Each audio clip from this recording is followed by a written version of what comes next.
Voy a coger el hilo de la conferencia episcopal para decirle a Mariano que esto de ser hijo de Dios también tenía sus riesgos laborales. En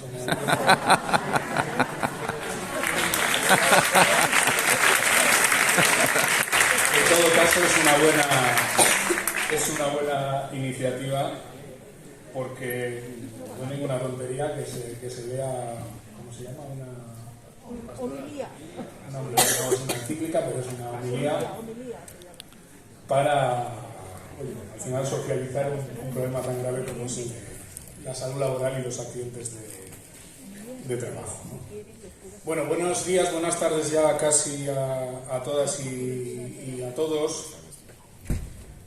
La verdad es que más allá de que a mí siempre me han gustado mucho las asambleas y los encuentros del 28 de abril, por algunas de las cosas que aquí se han dicho, ¿no? Porque yo creo que el de la salud laboral y la prevención de riesgos laborales es uno de los aspectos donde el verbo se hace carne, donde la acción sindical toma una forma más nítida y más material a la hora de que un trabajador, de que una trabajadora entienda la utilidad del sindicato, más allá de las normas, más allá de las grandes cuestiones del diálogo social o de la negociación colectiva. El testimonio que dabais vosotras y vosotros, pero también los compañeros que salían en el vídeo, yo creo que es lo que es de estas cosas que hace muy patente, ¿no?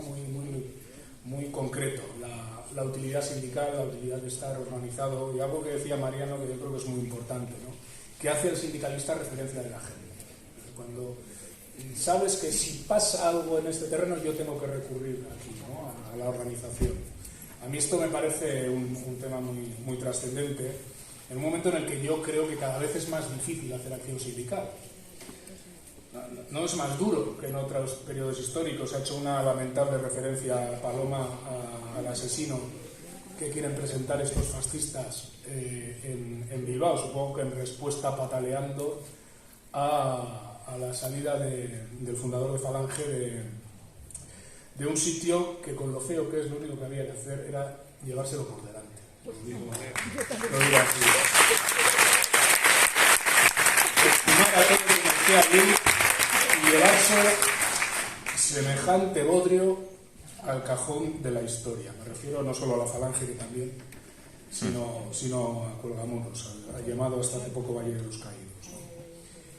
Pero bueno, yo vengo a hablar básicamente de la situación general y del primero de mayo, ¿no? Hace un año y algo, no me acuerdo exactamente cuándo fue, en las previas del 1 de mayo del año 2022, los precios estaban disparatados ya. Y yo recuerdo una foto de un niño y de una niña bastante manchados de polvo, incluso de barro, si no recuerdo mal, con el puño en alto y con dos carteles. Yo creo que eran en Vallecas. A mí me han dicho que la foto es en Vallecas. Y en dos carteles que en uno ponía arriba los sueldos, o arriba los salarios, y en otro abajo los precios. Y yo cuando lo vi, hostias, esto, el eslogan del 1 de mayo. Pero no llegamos a tiempo. Ya habíamos hecho algún encuentro con UGT y el eslogan, pues ya no me acuerdo cuál fue, pero el del año pasado. Y este año, pues me quedó a mí la cosa en la cabeza, de arriba los sueldos, abajo los precios, ¿no? Bueno, lo hemos aguantado. Hemos puesto subir salarios, bajar precios y hemos añadido repartir beneficios. Y no deja de ser paradójico que, habiendo pasado ya un montón de décadas, yo no sé si la foto sería de los 50, de los 60, no me acuerdo, seguro que sabéis la foto, me refiero, porque está por ahí por Google, que habiendo pasado tantos años y siendo todo tan distinto, pues sea como tan vigente y tan evidente la reivindicación que ahora mismo los sindicatos tenemos que llevar a este 1 de mayo.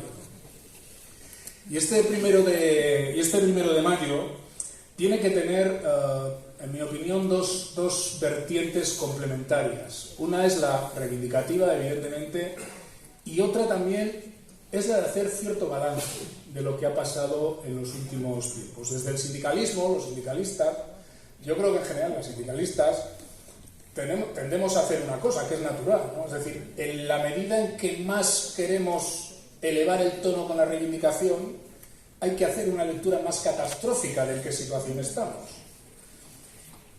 Y pocas veces yo creo que hacer balance de lo que hemos hecho da más motivos que nunca precisamente para ser más reivindicativos.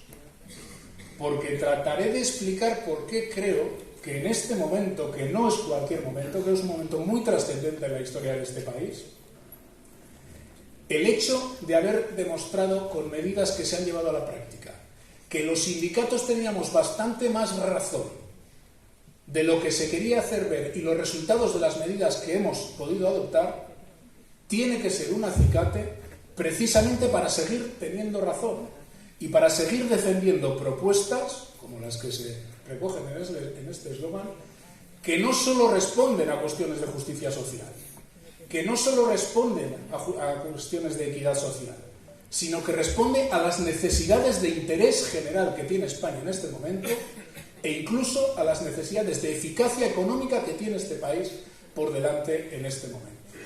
Pocas veces como en este momento se demuestra de forma más clara que teníamos razón y que tenemos que seguir teniendo razón. Lo que pasa es que esto, compañeros y compañeras, como bien sabéis, no suele ir de tener razón. Esto va de doña correlación de fuerzas. Y digo que tenemos que hacer balance de lo realizado, no tanto por una cuestión de autoestima y de autocomplacencia, que no viene mal, que no viene mal, que si no aquí todo el mundo se apunta a todos los tantos, y yo creo que hay que poner también las cosas en su sitio. Pero no es tanto por una cuestión de autoestima, como porque de la lectura de lo realizado hay que fortalecer o debilitar una batalla política, social y económica de mucho calado que se está librando en España ahora mismo. ¿Qué es lo que quiero decir con todo esto? Pues que nosotros tenemos que poner en valor que con medidas pactadas con organizaciones sindicales, con comisiones obreras, con medidas de inspiración sindical evidente, aunque al final, lógicamente, que las toma es el gobierno, que para eso está, pero con medidas de inspiración sindical evidente, en este país, en un contexto altísimo de inflación, estamos protegiendo rentas del orden de 17 millones de personas. De 17 millones de personas. Yo sé que tenemos tendencia a mirar lo que falta. Lo que falta son otros 10 millones vinculadas a la negociación colectiva. Pero 17 millones de personas que explican buena parte de cómo va la economía en España. Que va comparativamente bien teniendo en cuenta la situación general. 17 millones de personas, de las cuales más de 10 son pensionistas.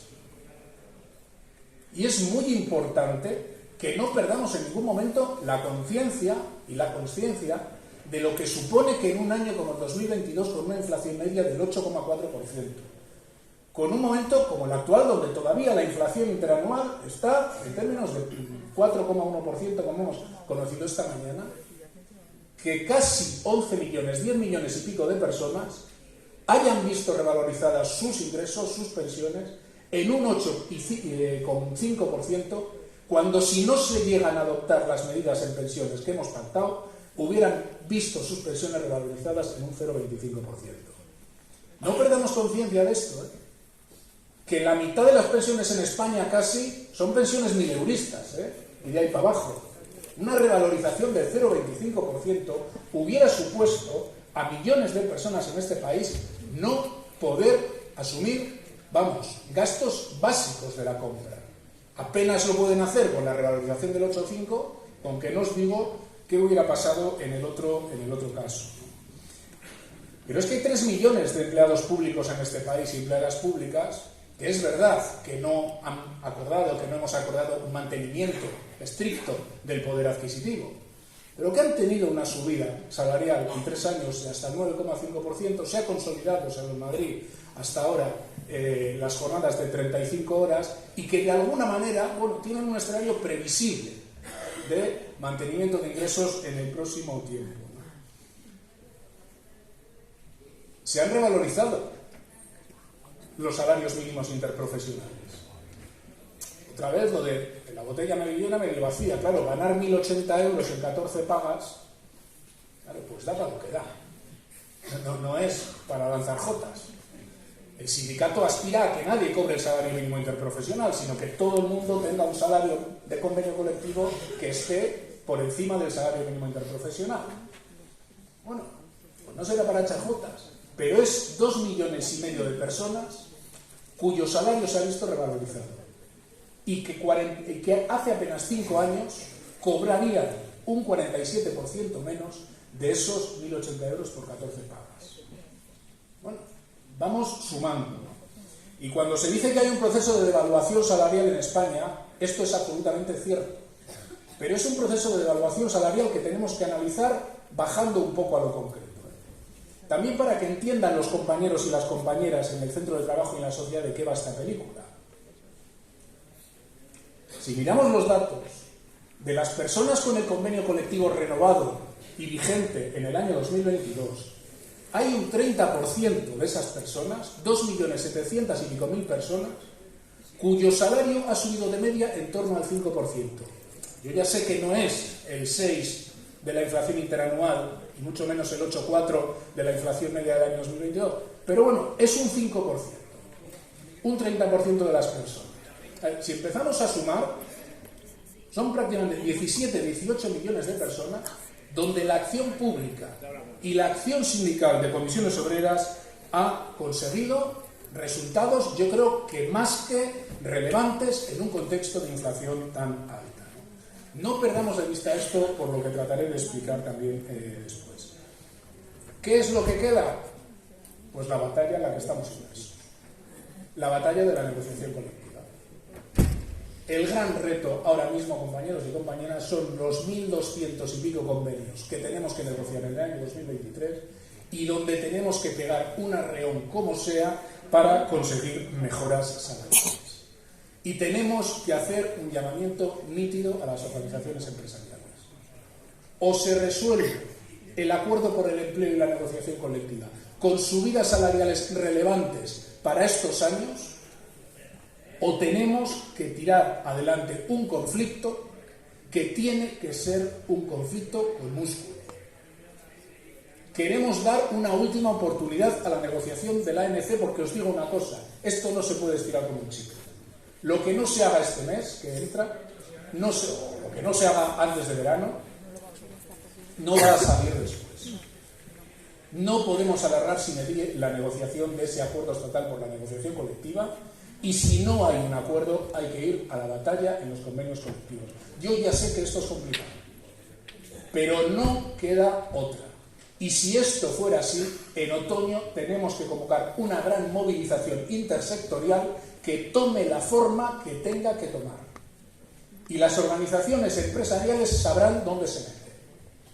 Las organizaciones empresariales sabrán si en un momento como este, con un montón de inversión pública y privada, fondos de recuperación europeos, donde se están acometiendo decisiones de inversión estratégicas en las empresas, donde hay un montón de pasta, que es lo que está permitiendo, entre otras cosas, que la economía no decaiga, si ese escenario le quieren afrontar desde la inteligencia colectiva que necesitan de los trabajadores y las trabajadoras, porque las transiciones digitales, las transiciones en el modelo de producción de energía se hacen mejor con el beneplácito y con los trabajadores y trabajadoras organizados remando a favor, o lo quieren hacer desde la conflictividad. Las organizaciones empresariales sabrán a qué quieren jugar. Yo ya sé lo que está pasando con muchas organizaciones empresariales y con muchas patronales, que están descontando los días pensando que va a haber un cambio de ciclo político. Y dicen, ahora que vienen los nuestros los vais a enterar. Es una soberana irresponsabilidad en un momento como este hacer esa lectura.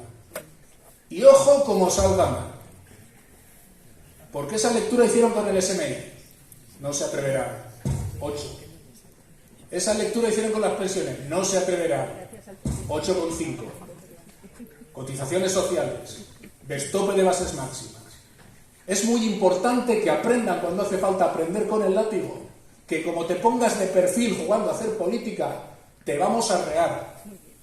Sí, señor. Es bueno que el gobierno haya entendido eso, todo el gobierno, y hayamos sido capaces de sacar adelante los acuerdos que hemos sacado. Pero hay que denunciar, compañeros y compañeras, en este momento la actitud que han tenido las organizaciones empresariales que ha tenido COE.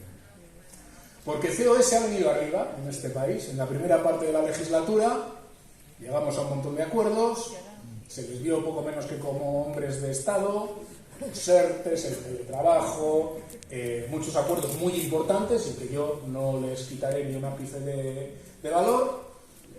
Pero claro, COE acordó, cuando había 40.000 millones de euros de dinero público.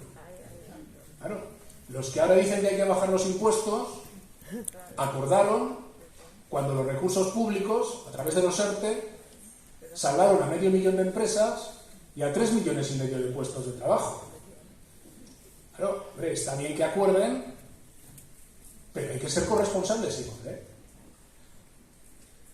Y cuando ha llegado la guerra, la invasión de Ucrania, cuando se han incrementado los precios, cuando aquí había que discutir de cómo se repartía el impacto del incremento de costes producto de la guerra de Ucrania entre beneficios empresariales, entre recursos públicos y entre salarios, se han borrado del mapa. Se han borrado del mapa hasta ahora. Han dicho, conmigo no contéis, ni pacto de rentas ni leches. Y ese ventajismo no se puede tolerar en una organización empresarial que pretenda ser medianamente seria. Y los sindicatos hemos sido responsables en las propuestas que hemos puesto encima de la mesa. Nosotros no nos hemos tirado al monte de decir, pues el 8% de subida salarial en el 2022, porque sabíamos que no era realista ese planteamiento.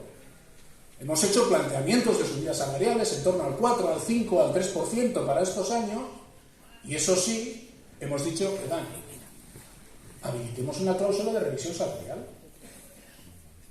Porque ustedes lo que están haciendo es imputar los costes de la energía, de los alimentos y de las materias primas a los precios al consumo. Lo están haciendo primero para mantener sus márgenes empresariales, sus beneficios, sus dividendos. Pero hostias, es que cuando esos costes han bajado, los precios no han bajado. Y por tanto se están incrementando los beneficios empresariales. Y eso no lo dice Comisiones Obreras, eso lo dice la Hacienda Pública, la Agencia Tributaria, el Banco Central Europeo, el FMI, la OCDE. Cláusulas de revisión.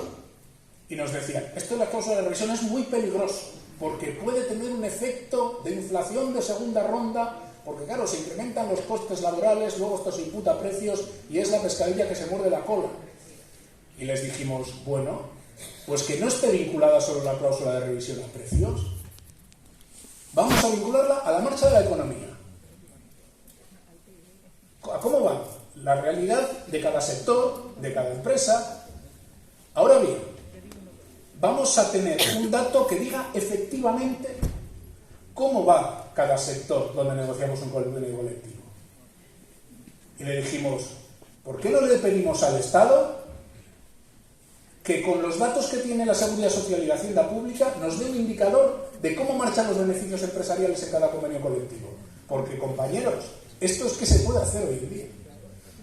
Es que hoy en día, con la utilización de los datos, de lo que llaman el Big Data, esto se puede hacer perfectamente.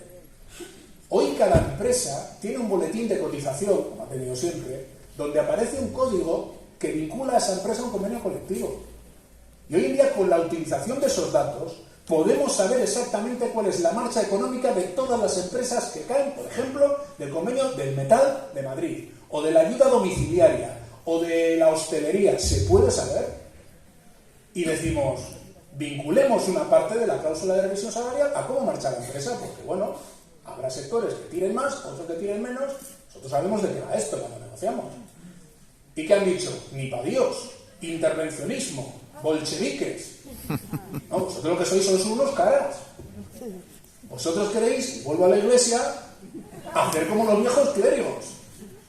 Yo digo cuáles son los pecados, yo digo cuáles son los actos de contrición en un libro que solo manejo yo porque está en latín, que no lo entiende ni Cristo, nunca mejor dicho.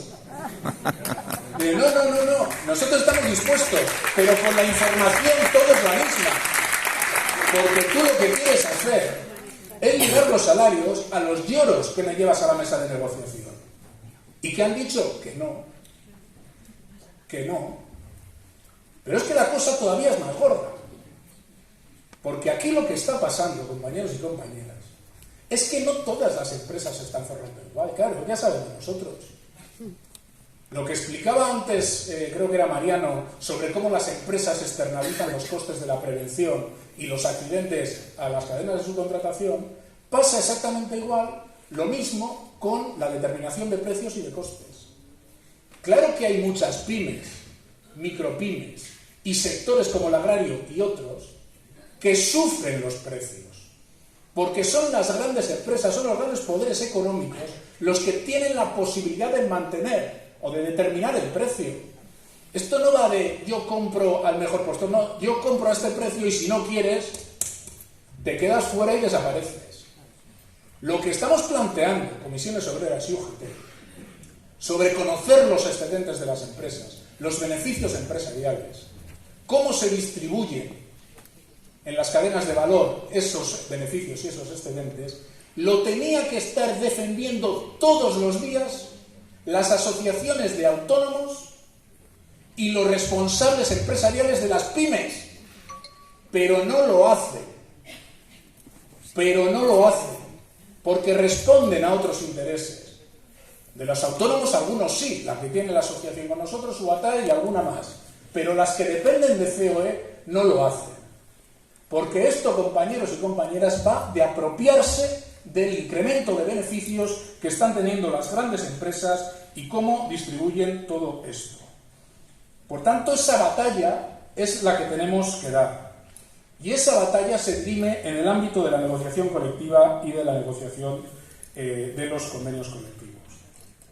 Decía antes que hagamos también balance de lo que hemos hecho, pero no tanto por una cuestión de autoestima como por una cuestión de analizar bien el momento trascendente que vivimos en la segunda parte de lo que quiero decir, porque me parece que esto es sumamente importante, ¿no? Fijaros cómo hemos salido de esta crisis económica, de la pandemia, y compararla con cómo se ha salido de otras crisis. Lo voy a intentar describir de una forma rápida, ¿no? En casi todas las crisis económicas en España, con distinta intensidad, se nos ha dicho que cuando la economía caía había que facilitar el despido. Y en general se han hecho reformas para facilitar y abaratar el despido. Decían, si las empresas venden menos, porque hay menos actividad, tienen que producir menos y necesitan menos horas de trabajo. ¿Cómo resolvemos esto? Echando gente. Y se nos decía, después, cuando la economía se recupere, para que contraten cuanto antes, tiene que haber cada vez menos trabas a la contratación. Que en castellano esto se llama precarizar la contratación. Cada vez una contratación más precaria con una utilización particularmente intensa de la temporalidad. Porque la temporalidad era muy funcional a ese modelo de hacer frente a la crisis, porque contratabas temporal y precario y despedías rápido cuando había el más mínimo vaivén económico. Y se nos decía también, para salir de la crisis, macho, hay que bajar salarios y particularmente los salarios más bajos. Porque España tiene una estructura económica débil y para mejorar nuestras exportaciones y para mejorar nuestras balanzas comerciales, pues hay que competir por la vía del precio, y la vía de precio es tirar salarios. Y había intensas bajadas de salarios, hasta el punto que los salarios mínimos interprofesionales en España y los salarios mínimos que tenían muchísimas personas eran absolutamente de miseria y que no llegaban ni a salarios de subsistencia. Esto lo vimos claramente en la reforma laboral del año 2012. Y nos han dicho que esto podrá gustar más o podrá gustar menos, pero era como lo de las lentejas, que si quieres las comes y si no las dejas. Pero que esto era así, que no había otra fórmula. Y que cualquier otra fórmula llevaba al país poco menos que al desbarajuste y al desastre. Y claro, llega la pandemia.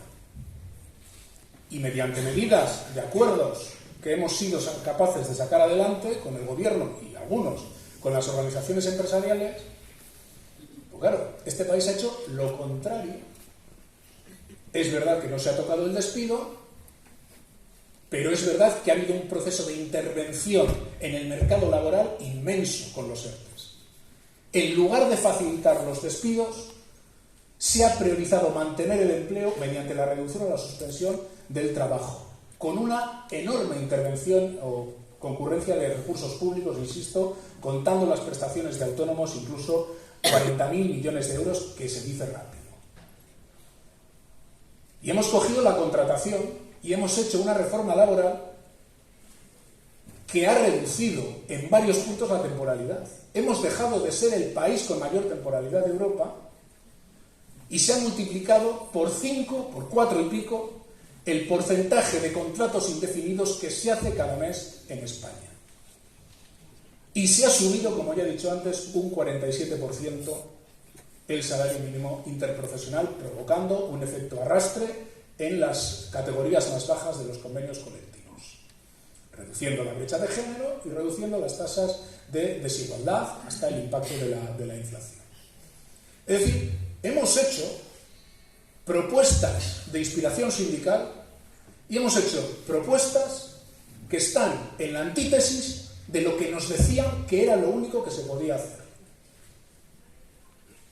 ¿Y qué ha ocurrido? Si tú le preguntas a un economista, no ya te digo los frikis estos, no, que no fuera de izquierda, por decirlo de alguna manera, ¿qué pasa en España si haces todo esto? Si esto se lo preguntas en el año 2019, te dicen, el país se va al 26% de paro. Si ante una caída de la economía como lo de la pandemia, tú subes el SMI, tú estabilizas la contratación, bajas 8 puntos la tasa de temporalidad, España se va al garete. No exportamos nada, no contrata ni Dios porque no se atreve a contratar. Esto es lo que nos hubieran dicho la inmensa mayoría de los economistas, y todos los del establishment nos hubieran dicho lo mismo. ¿Y qué es lo que ha pasado cuando se han aplicado estas medidas? Pues compañeros y compañeras, que las cosas están jodidas, pero tenemos 20.400.000 cotizantes a la Seguridad Social, el récord histórico en la historia de nuestro país. Y, hostia, a ver si va a ser que lo que dicen estos pelamangas va y funciona. Y por eso el proceso de decir que los datos están mal, que los fijos discontinuos, que no sé qué. ¿Vale? A ver si va a ser que los mantras estos del neoliberalismo eran eso, mantras, dogmas de fe. Porque eran eso, dogmas de fe. Entonces queda decir, gobierno bolivariano, rojos sindicalistas come gambas. Esto es una aldea gala del bolchevismo internacional y no sé qué. Que no. Compañeros y compañeras, que España no ha hecho nada particularmente distinto de lo que se está haciendo en Europa en este momento. Que es que el problema que tiene la derecha económica, la derecha mediática y desgraciadamente también casi toda la derecha política, es que la centralidad de las políticas ha cambiado en estos últimos 3 años.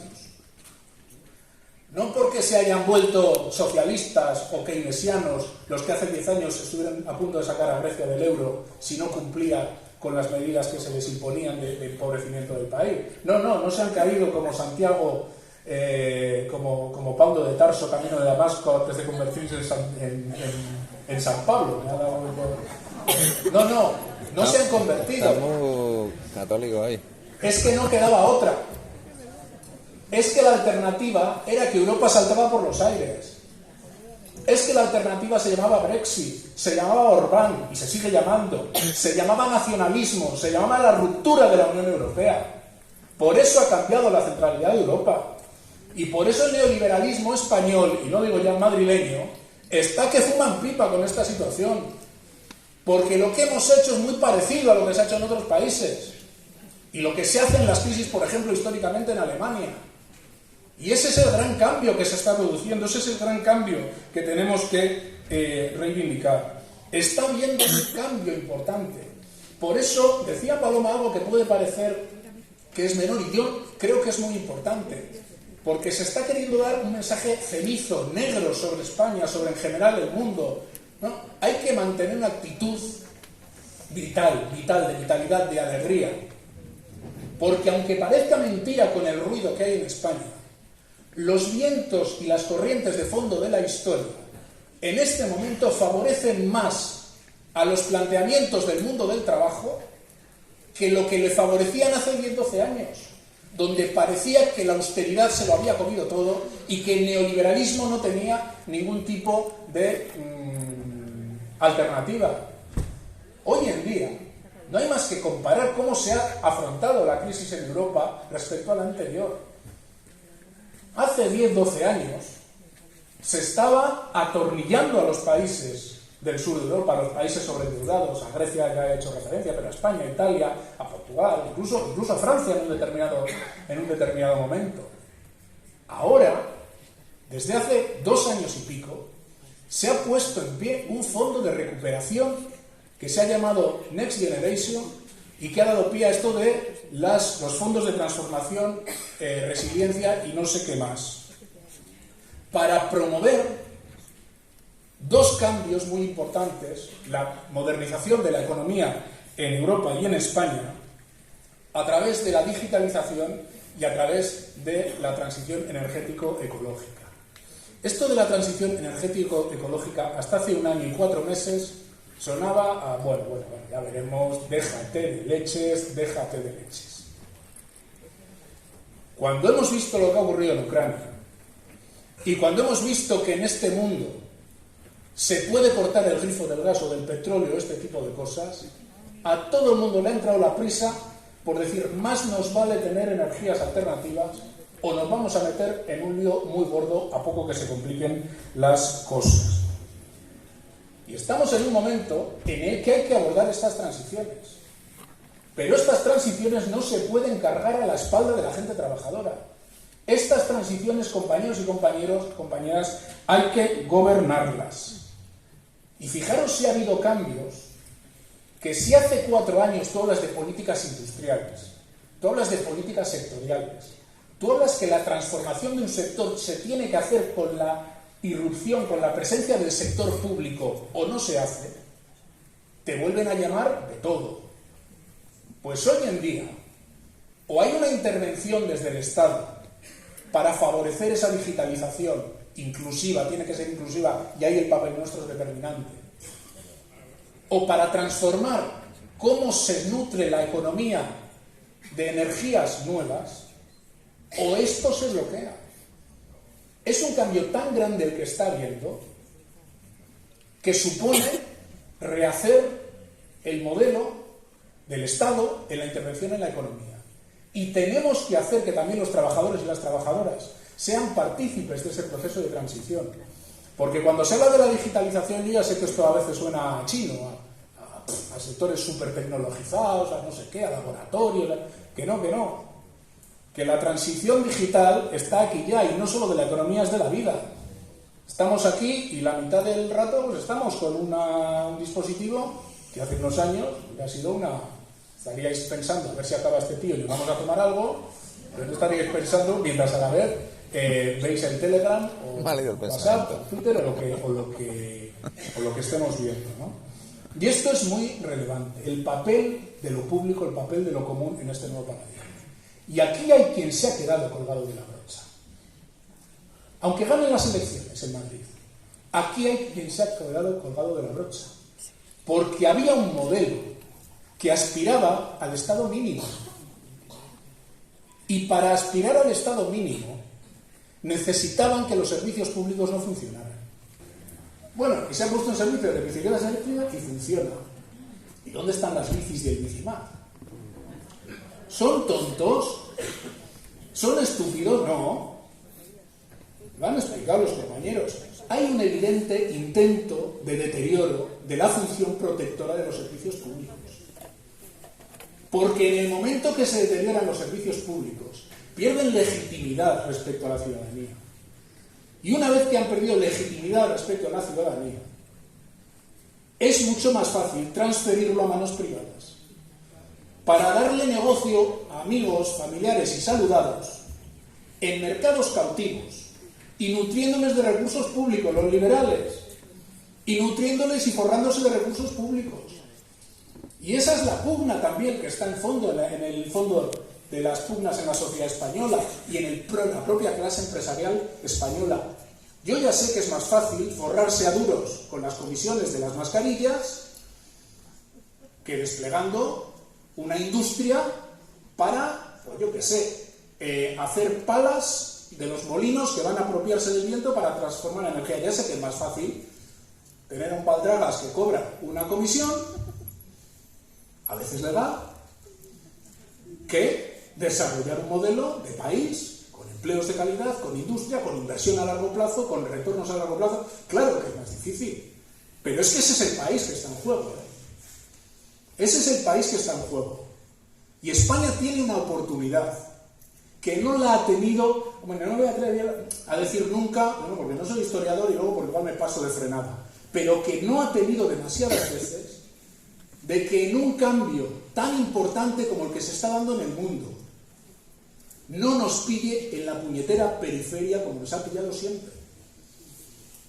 Porque esto no va de que dicen, mira que bien, como tenemos sol, viento y mar, pues algo, probemos de sol, de viento y de olas, igual, energía, o sea, transición energética. No, no, no, no. No tenemos que resignarnos a eso, a generar la materia prima de la nueva energía, a ser el Golfo Pérsico al petróleo respecto a las nuevas energías. No, queremos tener una industria. Queremos que las cosas que hay que hacer para apropiarse del sol, del mar, apropiarse, entenderme, o de las olas, también se puedan hacer en España. Queremos que el proceso de movilidad, de cambio en la movilidad, de un coche a otro, de un combustible a otro, también se puede hacer en España, con baterías, con los nuevos componentes. Y tenemos una oportunidad como no hemos tenido nunca. O casi nunca, que yo desde luego, lo que yo recuerdo, no. Que por primera vez una transformación no nos pase por encima. Y es interés de los trabajadores y las trabajadoras de este país aprovechar convenientemente esos fondos, la inversión privada que van a movilizar esos fondos, porque esto no se va a hacer solo ni principalmente desde lo público, pero también desde lo público, la inversión privada de esos fondos para generar empleos y empleos de calidad. Porque no hay que resignarse a tener un 13% de paro. Tenemos 20 millones y medio de cotizantes, pero un 12% de paro, 13, ¿eh? No hay que resignarse a esto. Se puede generar más y mejores empleos. Claro, ¿quién va a gestionar esto? ¿Los que niegan el cambio climático? ¿Quién va a gestionar esto? ¿Vosotros os imagináis en la Inglaterra de la segunda mitad del siglo XVIII, cuando se dio la revolución industrial, que pudiera haber gobernado aquella Inglaterra un partido o unos señores que dijeran que eso del ferrocarril es una mamarrachada de las élites pijo-progres? Que eso de que la energía térmica se transforme en energía mecánica por no sé qué del agua y la combustión, eso es la Agenda 2030, y hay que poner una pancarta ahí en la calle de Alcalá diciendo que son todos Agenda 2030 y que lo que mola es el arao. Pues compañeros y compañeras, eso lo tenemos aquí, ¿eh? Eso lo tenemos aquí. Está muy bien decir que ojo con las libertades democráticas. Sí, sí, en efecto, ojo con las libertades democráticas. Ojo con los derechos civiles. Sí, sí, ojo con los derechos civiles, que decir, esta gente es peligrosa. Pero los derechos civiles, esto no tiene marcha atrás. Los derechos de las mujeres ya pueden berrear lo que quieran, que no van a tener marcha atrás porque no les vais a dejar. Ni los derechos de los colectivos homosexuales o los derechos civiles ganados. ¿Que hay que estar ojo al toro? Sí. Pero que esa es una batalla que va a tener muy difícil revertir la extrema derecha, ya os digo yo que también. Pero ojo con lo otro. Ojo con lo otro, que esta gente es una amenaza a esa oportunidad que tiene España por primera vez en mucho tiempo, compañeros y compañeras. Y dice, bueno, Vox, y lo que no es Vox. Porque nosotros tenemos un Partido Popular que ha gobernado en España y con el que hemos llegado incluso a acuerdos razonables, sobre todo en la primera legislatura, y que ha formado parte, lógicamente, de los cambios de gobierno, no me sale la palabra, de la alternancia democrática, como no puede ser de otra manera en este país, ¿no? Claro, ¿es equiparable esta derecha actual a eso? Pues, desde luego, la que gobierna la Comunidad de Madrid, no. La que gobierna la Comunidad de Madrid, no. Y me da a mí que por ahí sopla en el conjunto de la derecha, en un sentido metafórico ballenero, es decir, que por ahí discurran las posiciones del conjunto de las derechas en España. Y esto es un peligro. Y yo creo que esto hay que decirlo. No porque el sindicato se quiera meter en política, en el sentido partidario, partidista, ni mucho menos, ¿no? Sino porque yo creo que a los trabajadores y a las trabajadoras hay que decirles que el sindicato es el que va a tratar de negociar cargas de trabajo que no supongan riesgos psicosociales, va a afrontar la negociación sobre la organización del trabajo porque genera riesgos psicosociales, como aquí se ha dicho. Me ha gustado de la pandemia post-COVID, ¿no? La de las enfermedades y los trastornos mentales, que el sindicato es el que negocia el convenio colectivo, que el sindicato es el que te asesora bien de que la nómina esté bien hecha, el sindicato es el que va a tratar a través de un plan de igualdad, bueno, pues de mejorar las condiciones de trabajo y desentrañar por qué hay discriminación y brecha salarial en una empresa. El sindicato es eso. Pero el sindicato también es el que negocia las pensiones, los ERTES, las políticas industriales, las políticas sectoriales, y que el sindicato es socio político no por un afán de politicucho ni de politicastro, no, porque sabe que los intereses de los trabajadores y las trabajadoras se dirimen también en el terreno sociopolítico. Porque el sindicato sabe que si para subir, o si en el periodo en el que negocias un convenio colectivo con una subida del salario de un 4, o de un 3, o de un 2, o de un 7, durante ese periodo tienes un copago farmacéutico, te deterioran el colegio público, tienes que llevar al crío o a la cría a una escuela privada o una concertada por la que por detrás te piden una paga, o tienes que meterte en un plan privado de pensiones porque crees que no va a haber pensión pública y te lo tienes que restar del sueldo para nutrir una futura pensión privada de cuando toque, o no tienes una atención sanitaria suficiente y te toca ir a un privado porque me han dado cita para dentro de no sé cuánto y para cuando llegue voy con el brazo colgado, ¿dónde se queda la subida salarial? En las cuentas de resultados de los gestores de esos sectores privatizados y de esas empresas privatizadas. Es que es todo un juego de enlaces que una organización sociopolítica como es Comisiones Obreras tiene que poner encima de la mesa. Y a partir de aquí, la ciudadanía dirá lo que quiera decir en las elecciones, y los sindicatos, Comisiones Obreras, tenemos que empeñarnos en mejorar la correlación de fuerzas social y sobre todo sindical que tenemos por delante. Porque hay cosas que han cambiado poco en la historia, aparte del cartel del niño y de la niña de Vallecas. Hay una cosa que ha cambiado poco, ¿no? Y es que las relaciones económicas y las relaciones sociales se dirimen en términos de poder. En términos de poder. Y el poder de los trabajadores y las trabajadoras solo existe en la medida que los trabajadores y las trabajadoras estemos organizados. Y si no, la batalla está perdida.